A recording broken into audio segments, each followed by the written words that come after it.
heading down into Conte right now. We're gonna go serve at the orphanage. You guys excited?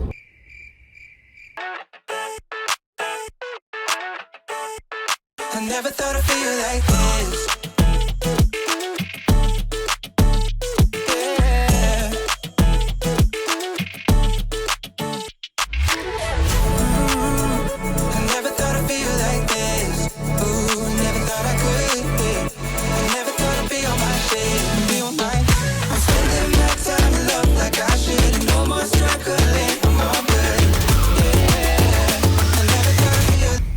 I never thought I'd feel like this.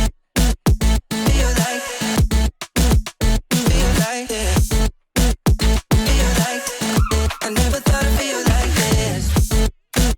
Feel like, feel like this. Feel like, I never thought I'd feel like this.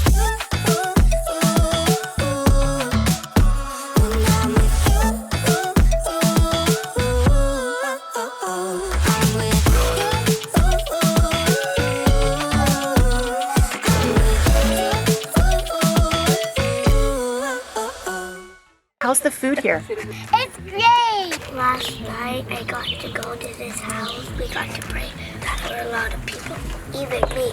It felt like he was giving me joy. He was running down too fast and he accidentally skipped the last one.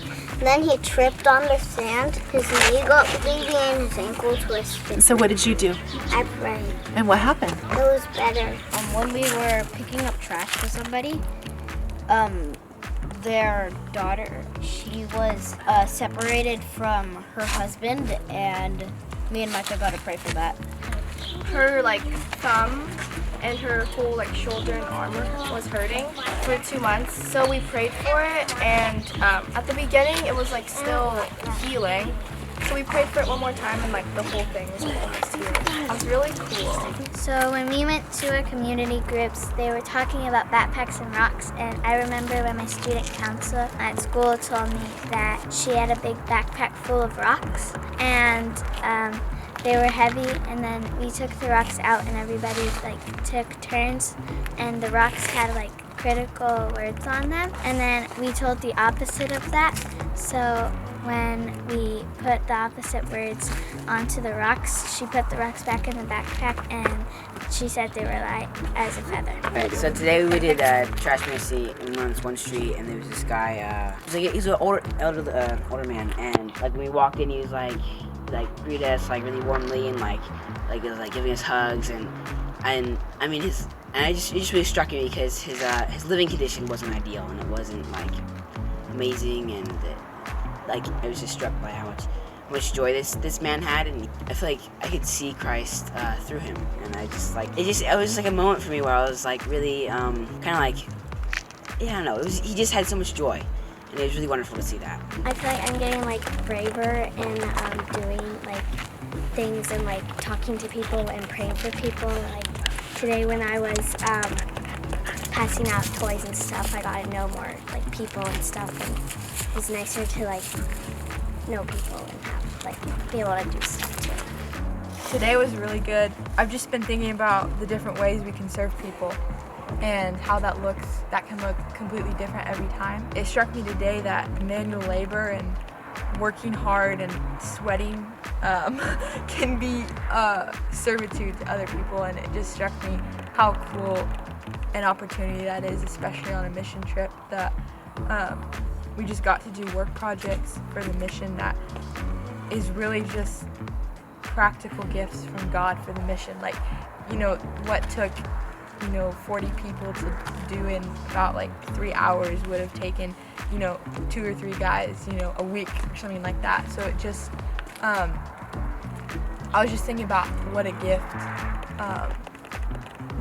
our work has been to the mission, and how such a good opportunity that has been to bless and to serve. There's a couple of stories that were really powerful. It was, I think his name was Lupe. He felt like a grandfather, a father of the city. He just opened up his place and sat some chairs around, and we were around the different houses inviting people and kids, and it just was so sweet and genuine. But a couple of testimonies, a couple of healings. We had Lupe himself had pain in his left knee, and so somebody had a word on, I think it was Irving, had a word of knowledge about somebody with pain in their knee, and so we all gathered around, prayed for him. I think it was out of 5. He'd had it for over a week, and he got completely healed. He was completely better, which was amazing. And then we had another lady who had a pain in her shoulder for a few months.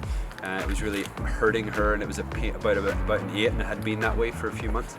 And so we all gathered around, we prayed for her. The Lord came in power. Actually, she was weeping in His presence, and she got completely healed, which was just incredible. And we got to have this sweet time of worship. Irving, who plays worship, he played on that first morning that we came here, and Lupe were just singing together in the presence of God in such a humble place.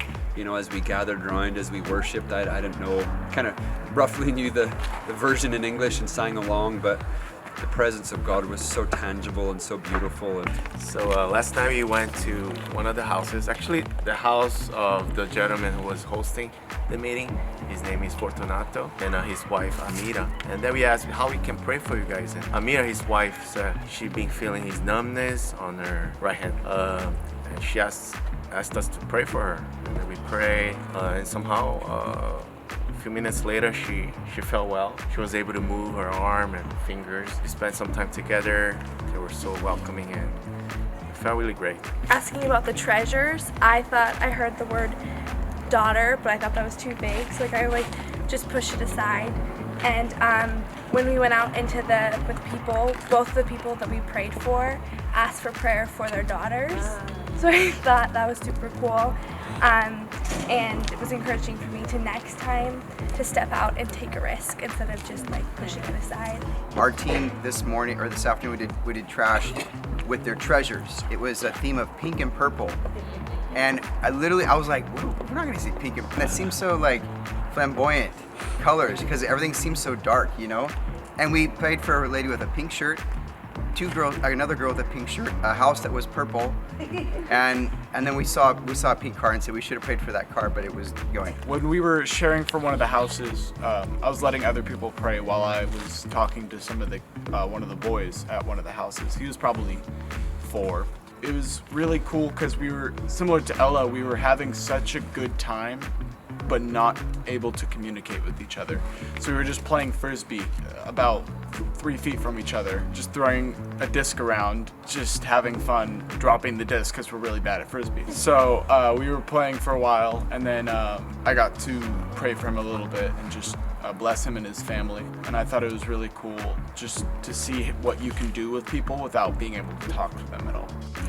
I was feeling so confident after praying for Ophelia, and I was like, what was it in Spanish? Tú necesitas ayudar por your basura, and nobody answered. And we were like, do you need help with your trash? And no one would come out, and we saw them in their house, and they did not want to come outside, and we were like, okay, well I guess they don't want our help. And then I went to go pick up some trash on the floor, and I turned around, and the little boy was at the gate, and I was like, do you have basura? And he was like, yo no sé. And then his mom came out finally, and then I asked her if she wanted me to take her trash, and she was like, oh no, it's too much, there's too much trash, no, bye, no. And I was like, okay. I didn't want to make her mad or offend her. And then I walked away, and then the translators came, and because I was just there by myself with the one trash bag, so I think she thought it was just me. And then the translator came with more bags, and they explained to her we're doing a trash ministry, we'd like to pray for you and take your trash. And then she was like, oh, okay, come in. And I was like, okay. And then I was just there getting the trash. A lot of it spilled on me, and it was very gross. And then it was wet. Not fun, but I was smiling still. And then as I was picking up the trash, I was taking trash bags, and then they asked if she wanted prayer, and she's like, yeah, but I want her to pray for me. And I was like, oh my gosh. And so I went to pray for her. It was just me and the translators there, and I feel it was just me stepping out into my own prayer identity, because Amen. I feel it's easy for teenagers to hide behind their parents. Amen. And so and so it felt like a step for me to be by myself, and praying for her, and it was really great. I prayed for her son and her daughter-in-law in their marriage.